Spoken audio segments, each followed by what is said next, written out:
Now, in this video, we are supposed to discuss the classification of the blood vessels. In the first diagram, you can see the map of arterial structure or arteries all around. And in this second pic, you are looking into the venous channel or all the veins present in the body. So we can categorize the arteries as, first of all, the large arteries. You can name them as elastic arteries and the conduction vessels. Their diameter is more than 10 millimeter. If we cut it down, the endothelium inside the tunica intima is showing the connective tissue with the smooth muscles, and if its tunica media should be seen, it shows many elastic lamina or fibers in it with the few alternating smooth muscles as well. And the tunica adventitia is thinner than that of its tunica media. This is the all feature we will learn in the elastic arteries, or you can call it as large arteries or conduction vessels, because they have to conduct blood from the heart towards the body, and their elastic recoil help blood to move forward under very smooth and steady pressure. And in example, we can quote the aorta, arch of aorta, its main branches, even the coronary arteries are a part of it.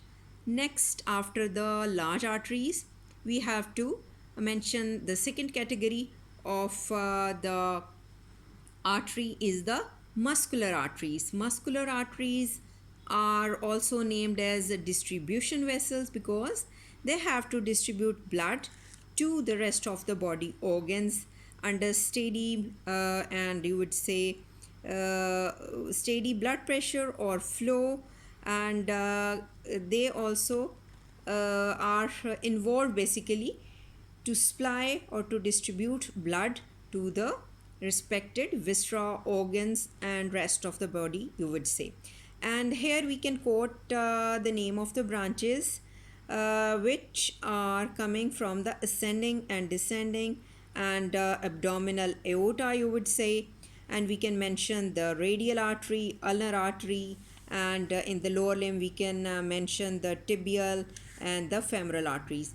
These are all included in the heading of the muscular artery, whose diameter is in between 1 to 10 millimeter, and they have got many smooth muscles in their tunica media with less elastic material in it, and their adventitia is also thinner than that of media.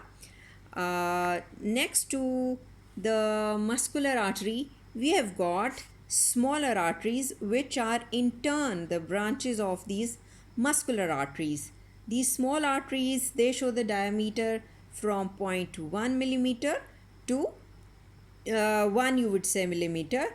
Here endothelial connective tissue is present, but few or less smooth muscles are there, just showing 3 to 10 layers in tunica media of the smooth muscles.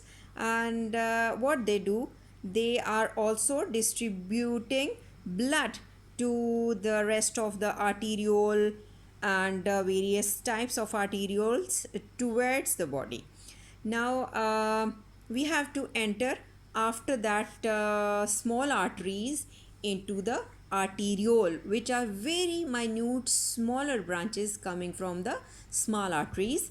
Let's see another picture in which we can see the small arterioles, and then we can see a terminal arteriole and the metarteriole.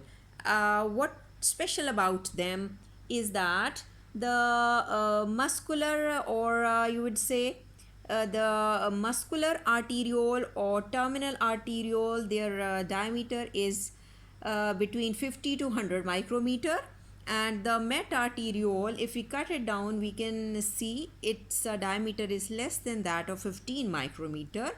Now what's special about it, as they have got smaller lumen, as compared to their thick muscular wall, they offer huge resistance. So, in part, uh, blood pressure resistance and they affect on the systemic blood pressure, or rather these are the vessels that are supposed to offer resistance leading to your blood pressure. So these arterioles also have got pre-capillary sphincters, smooth muscles like structure over there.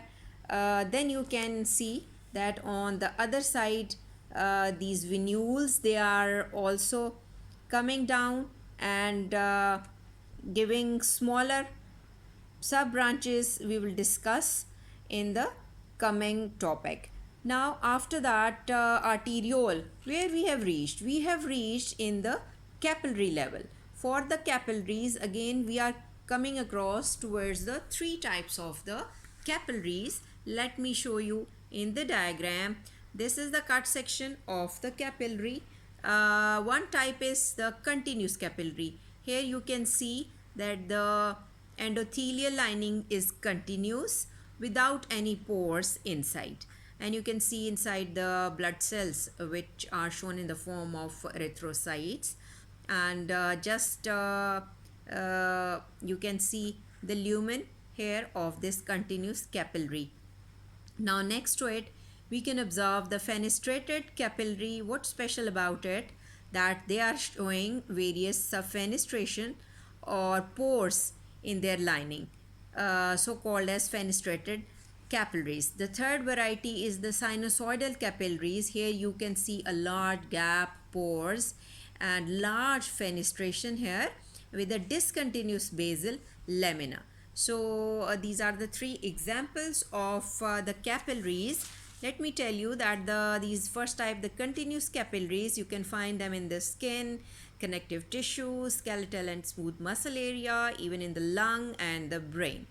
This fenestrated second variety you can observe in the renal glomeruli, the intestinal villi, some endocrinal glands you can find, and even in the pancreas. So what about the sinusoidal capillaries?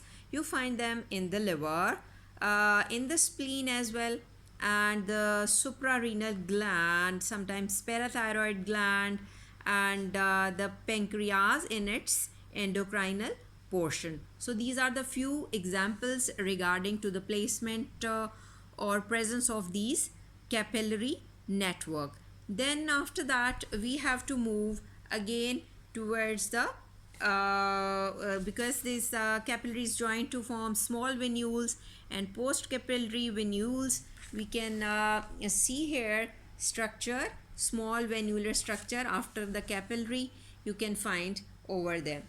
Now post capillary venules they will finally join to form the small sized veins. Small sized veins, what they offer, they also have the diameter in between 0.1 to 1 millimeter, and they have got endothelial connective tissue with the scattered smooth muscle fibers in their tunica intima when we cut it down, and they are just showing few loose layers of the smooth muscles in their tunica media, but their adventitia is thicker than that of its media, and they also what their function is, they have to collect blood from the venules.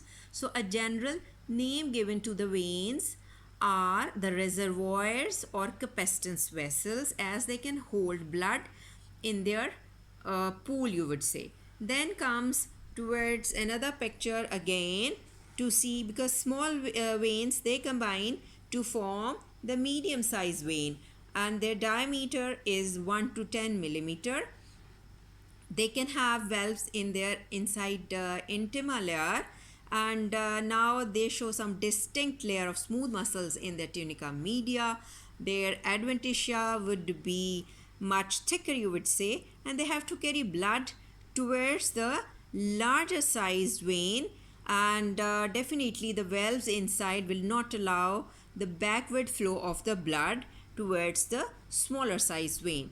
Now comes towards the third larger category of the vein you call as large veins, their diameter is much more larger, more than 10 millimeter, you would say.